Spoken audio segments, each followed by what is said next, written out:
بسم اللہ الرحمن الرحیم۔ میرے واجب الاحترام دوستوں، میرے ہاتھ میں یہ کتاب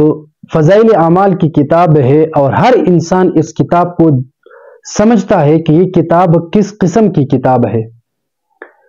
دیکھیں، اس دنیا میں ایسے لوگ موجود ہیں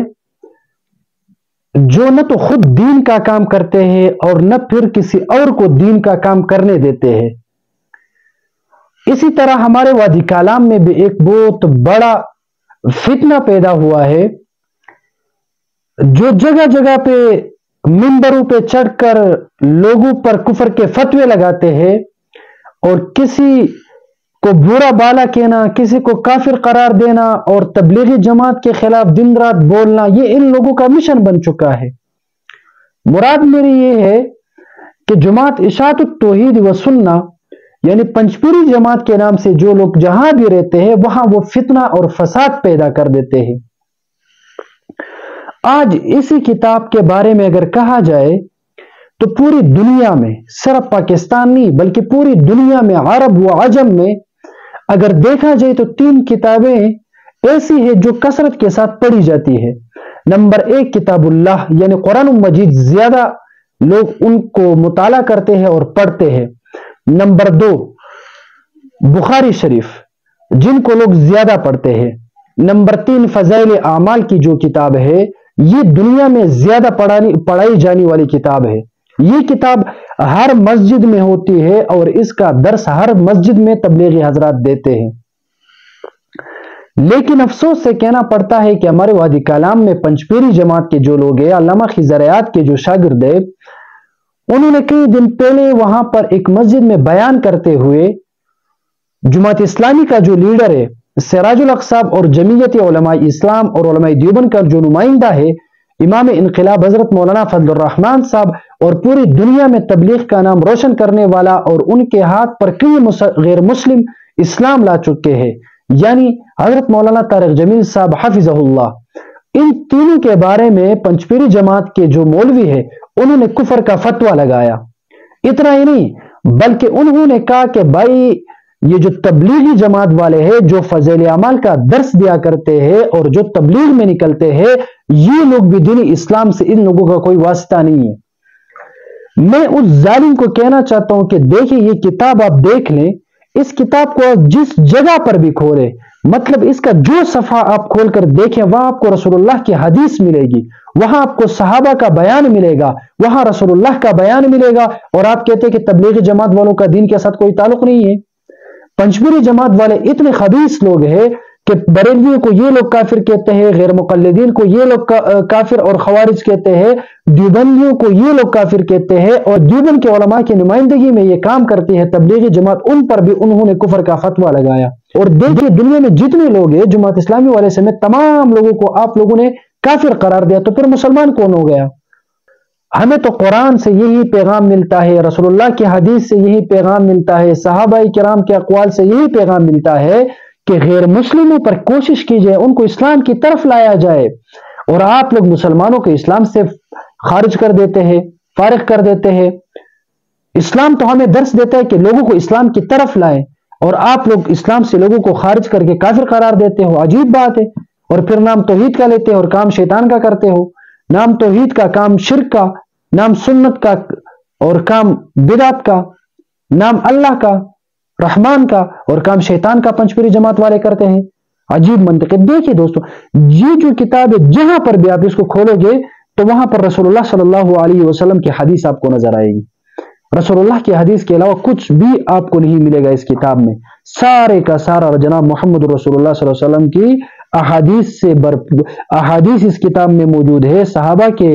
واقعات اس کتاب میں موجود ہے، اور یہ ظالم کہتا ہے کہ بھائی اس کتاب والوں کا اور اس کتاب کا دینی اسلام کے ساتھ کوئی تعلق نہیں ہے۔ بڑی دلیل کیا بولتے ہیں پنجپیری جماعت والے؟ فضائل اعمال میں ضعیف احادیث ہے۔ اصح الکتب بعد کتاب اللہ الصحیح البخاری، کتاب اللہ کے بعد جو صحیح کتاب ہے وہ صحیح بخاری شریف ہے، اور اس بخاری شریف کے اندر بھی صحابہ کے اقوال موجود ہے، اس میں ضعیف احادیث تو بخاری شریف میں بھی موجود ہے۔ تو پھر ضعیف حدیث کی وجہ سے اگر آپ فضائل اعمال پر رد کرتے ہیں تو پھر چھوڑ دو بخاری شریف کو بھی، ویسے بھی آپ لوگ احادیث کو نہیں مانتے ہیں۔ تو میں عوام کو کہنا چاہتا ہوں کہ جب بھی کوئی آپ سے پوچھے یا پر اعتراض کرے یا آپ سے سوال کرے کہ بھائی فضائل اعمال میں بھی ضعیف احادیث موجود، فضائل اعمال میں ضعیف حدیث موجود ہے، اس وجہ سے ہم اس کو نہیں مانتے، آپ لوگوں نے جواب دینا ہے کہ بھائی دیکھیے، دنیا میں کتاب اللہ کے بعد جو بہترین کتاب ہے وہ بخاری شریف ہے، اور اسی بخاری شریف کے اندر بھی موقوف روایات، اس بخاری شریف کے اندر بھی ضعیف روایات موجود ہے، تو ضعیف روایات کی وجہ سے نہ تو عمل کو چھوڑا جا سکتا ہے، ضعیف روایات کی وجہ سے نہ اس کتاب کو چھوڑا جا سکتا ہے، نہ ضعیف روایت ایسی ہے جس کو قبول نہ کی جائے۔ فضائل میں تو ضعیف روایت قابل قبول ہے، اور یہ کتاب لکھا ہے فضائل اعمال کے نام سے ہے۔ تو میری تمام باتوں کا خلاصہ اور مقصد یہ ہے کہ پنچپیری جماعت والے جو لوگ ہیں وہ تبلیغ کے دشمن ہے، تبلیغی جماعت کے دشمن ہے۔ میں اپنے وادی کلام کے تمام مسلمانوں کو آگاہ کرنا چاہتا ہوں اور ان کو پیغام دینا چاہتا ہوں کہ بھائی اس عظیم فتنے کا ابھی سے روک تھام کریں، اس پنچپیری جماعت کا روک تھام ابھی سے کریں، ورنہ یہ لوگ اس زمین پر فساد پھیلانے کے علاوہ اور کچھ نہیں کریں گے۔ کیوں؟ کیونکہ یہ لوگ تبلیغی جماعت کو بھی نہیں مانتے، جماعت اسلامی کو بھی نہیں مانتے، دیوبندیوں کو بھی نہیں مانتے، صرف ایک پنچپیری ہے جو مسلمان ہے، بس اتنی بات ہے۔ نہیں، ایسا نہیں ہے، سارے کے سارے مسلمان ہیں۔ ہم بھی بریلویوں کے ساتھ اختلاف رکھتے ہیں، جماعتیوں کے ساتھ اختلاف رکھتے ہیں، غیر مقلدین کے ساتھ اختلاف رکھتے ہیں، لیکن ہم کسی ایک کو بھی کافر نہیں کہتے، اور ہم خود بخود پنچپیری جماعت والے کو بھی کافر نہیں کہتے ہیں، اور یہ ظالم ہر کسی کو کافر کہتے ہیں۔ تو میرے تمام باتوں کا مقصد اور خلاصہ یہ ہے کہ دیکھیے، تمام مسلمان اس کتاب یعنی فضائل اعمال کا خوب مطالعہ کرے، اپنے گھروں میں اس کی تعلیم دیا کرے روزانہ، اور اپنے جو مجلس ہوتی ہے وہاں پر فضائل اعمال کا درس دیا کریں، اسکول میں اس کا درس دیا کرے تاکہ نوجوان نسل دین سیکھ سکے۔ اور دوسری بات یہ ہے کہ تبلیغی جماعت کی وجہ سے، فضائل اعمال کی وجہ سے بہت سے قاتل، بہت سے ڈاکو، بہت سے زانی، شرابی، ظالم، جابر، وہ سب کو چھوڑ کر دین اسلام کی طرف آ گئے، اور اب وہ سنت رسول اللہ صلی اللہ علیہ وسلم کو فالو کرتے ہوئے اپنی زندگی گزارتے ہیں اس فضائل اعمال کی برکت سے، اس تبلیغی جماعت کے برکت سے۔ تو میں تمام مسلمانوں کو بھی کہنا چاہتا ہوں کہ جو لوگ کہتے ہیں کہ بھائی علماء میں بھی بہت سے فرقے ہیں، علماء میں بھی بہت سے فرقے ہیں، ہم کس فرقے کے پیچھے چلے جائے، میں ان لوگوں کو کہنا چاہتا ہوں کہ جس عالم کا تعلق تبلیغی جماعت کے ساتھ نہ ہو وہ عالم حق پرست نہیں ہوتا۔ تعلق کا مطلب یہ ہے کہ وہ تبلیغی جماعت والوں کا حامی ہوگا، اگر خود تبلیغ میں نہیں نکلتا لیکن تبلیغی جماعت پر رد بھی نہیں کرے گا، اور جو عالم تبلیغی جماعت پر رد کرے گا وہ عالم نہیں بلکہ وہ عالم کے لباس میں شیطان ہوگا، کیونکہ تبلیغ کا جو کام ہے یہ تبلیغی جماعت والوں کا فقط نہیں ہے، بلکہ تبلیغی جماعت کا جو مشن ہے یہ تمام انبیاء کرام کا اور تمام صحابہ کرام کا یہ تبلیغ کا مشن تھا، جو آج تبلیغی جماعت والے پہنچاتے ہیں گھر گھر۔ اور پھر یہ لوگ کہتے ہیں کہ تبلیغی جماعت والے قرآن کیوں نہیں پڑھتے ہیں، تبلیغی جماعت والے اپنی جو جماعت ہوتی ہے لوگوں کو جو بیان کرتے ہیں تو وہ فضائل اعمال کے علاوہ کوئی کتاب نہیں پڑھتے۔ تو میں سب سے پہلے ان لوگوں کو جواب یہ دینا چاہیے کہ فضائل اعمال کے میں کوئی گانے بجانے اور کوئی ڈرامے وغیرہ نہیں ہے، بلکہ اس میں محمد الرسول اللہ صلی اللہ علیہ وسلم کے احادیث موجود ہے، اور یہ جو احادیث ہے جب آپ احادیث کو پڑھیں گے تو پھر قرآن آپ کو سمجھ آئے گا، اگر قرآن بغیر احادیث کے آپ پڑھو گے تو پھر قرآن کو بھی آپ نہیں سمجھ سکتے۔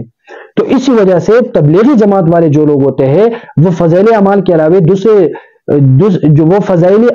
کے علاوہ دوسری کتاب کا درس اس لیے نہیں دیتے کہ تبلیغی جماعت والے رسول اللہ صلی اللہ علیہ وسلم کی احادیث اس کتاب سے لوگوں کو بیان کرتے ہیں،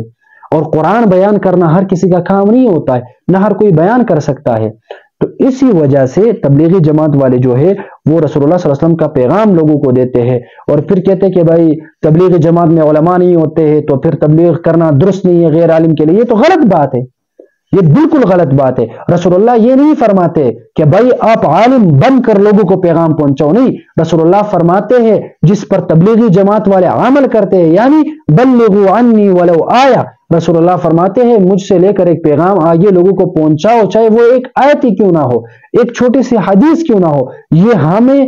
ہم نے سیکھ کر لوگوں کو پہنچانا ہمارا بنیادی فریضہ بنتا ہے۔ اس لیے تبلیغی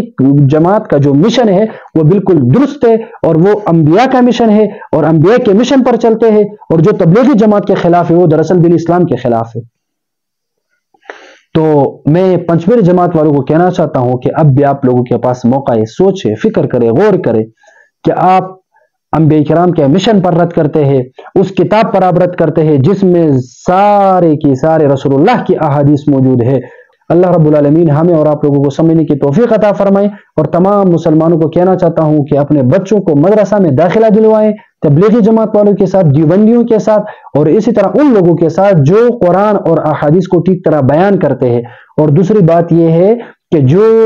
لوگ مدرسہ میں داخلہ نہیں لے سکتے، اس پر لازم ہے، ضروری ہے ان لوگوں کے لیے کہ وہ مدرسہ میں اگر نہیں جا سکتے تو ان کے لیے ضروری ہے کہ وہ مہینہ میں ایک بار سے روزہ لگائے، 3 دن اللہ کے راہ میں وہ لگائے۔ یہ ہر انسان اپنے اوپر لازم کرے کہ وہ ہر مہینے میں 3 دن اللہ کے راستے میں لگائیں گے تاکہ ان کا اصلاح ہو جائے۔ جب انسان 3 دن مہینے میں اللہ کے راہ میں لگا دیتا ہے تو ان کا پورا سال انشاءاللہ بہترین گزرے گا، اور اس کا پورا سال انشاءاللہ اسلامی تربیت کے مطابق گزرتا رہے گا۔ اللہ رب العالمین ہمیں اور آپ لوگوں کو رسول اللہ صلی اللہ علیہ وسلم کی احادیث پر عمل کرنے کی توفیق عطا فرمائے، اور تبلیغی جماعت کے ساتھ مرتے دم تک اللہ رب العالمین ہمیں اور آپ لوگوں کو خدمت کرنے کی توفیق عطا فرمائے۔ السلام علیکم ورحمۃ اللہ وبرکاتہ۔